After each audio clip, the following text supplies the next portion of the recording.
Hello there guys, Get Your Plays here, currently coming at you with a video of Age of Empires 2.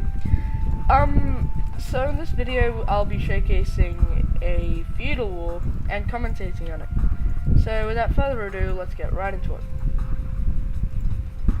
So, I've never actually liked long-term feudal wars, but I thought I might try one out just for this one game. I actually quite like feudal wars, but normally I just go for like feudal age rushes rather than feudal age wars. The difference is that one is long term and the other is not so long term. So in this feudal war, it's gonna be a long term one, that's what I'm gonna say.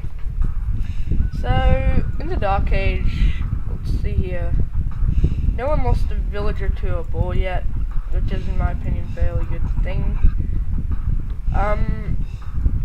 But you know, it can happen, losing a villager to a boar.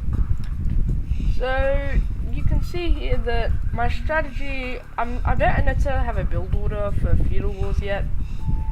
I just don't really like to have, I don't really like to do feudal wars oftenly. I just normally fast castle and do a castle age rush or strategy. Or a fast imperial, you know. I don't know whether that's a castle age strategy or a feudal age. Oh god. I don't know where that strategy.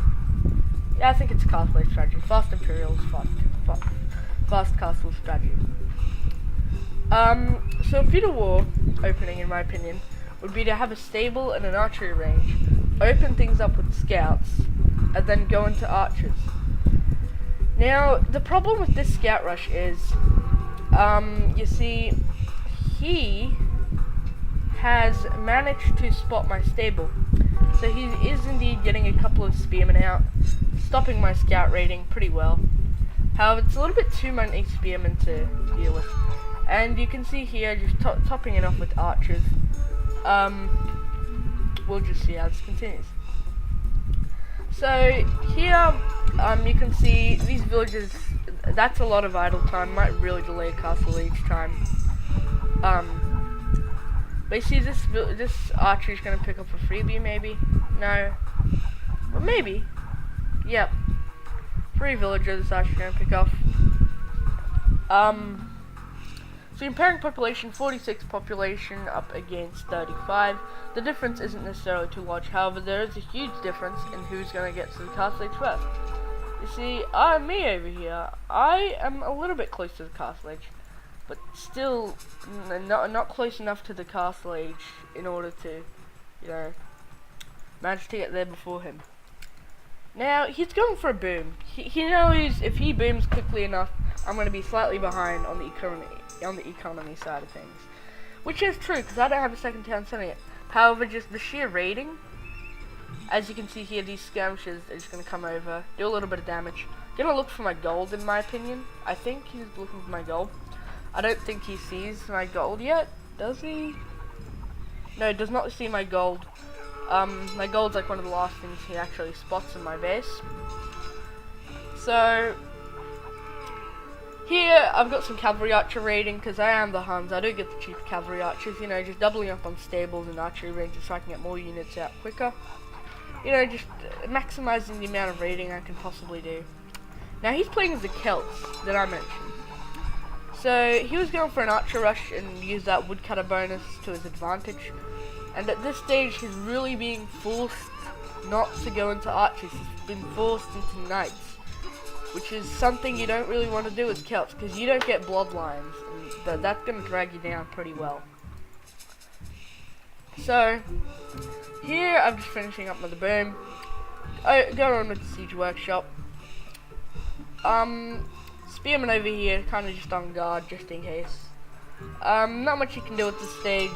The population is 53 to 103. Very little he's actually able to do at this stage. Gonna let my mangonels out, and I know I need to save this mangonel, so I'm gonna try and, you know, as soon as this night ends, it's GG. That doesn't quite finish off the mangonel.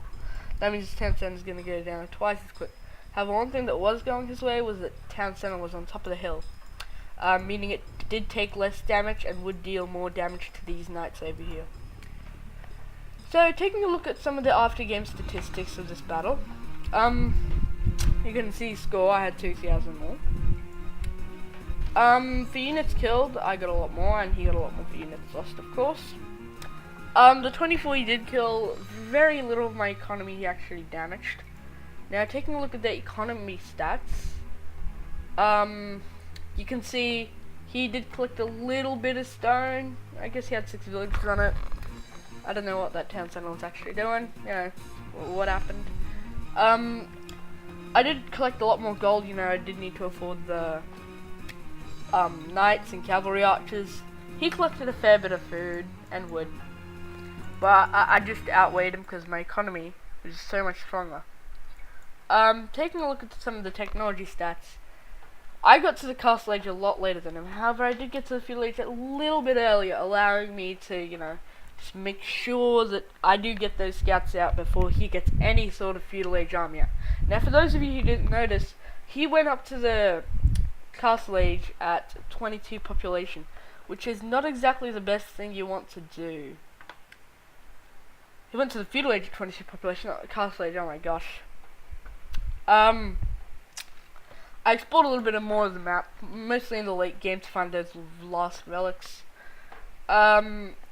Research, well, not in the late game, it was mid game to find the relics. At the end of the game, at the late game of the current game, I don't know. The research count, I outweighed him in technology because he just didn't have the resources to get the technologies he needed due to all the raiding I was causing him. I got one more relic than him because I was trying to go for the relics in the mid game, I guess, whatever you want to call it. 34 minutes in, is it the mid game, late game, or early game? You know, no. The relic gold is mine, of course. I'm the only one that collects some relics. Villager high is mine, twice as much as him. Just because of the consistent raiding, he was not able to constantly make those villages because he didn't have the food. He had to make knights to defend himself, and if he didn't, the game would have been over much earlier. In the timeline, you can see that I was pretty much better at almost everything beyond the feudal age. Yeah, so it just kind of rose ever since I got the feudal age until he got to the castle age. He was able to get a little bit of a boom out, but then I did make a comeback on the timeline and he just got incinerated. So I do hope that you did enjoy this replay, and if you do would like to see more of these, please do leave a like down below and subscribe and leave a comment. I love reading them, and I will see you in the next video.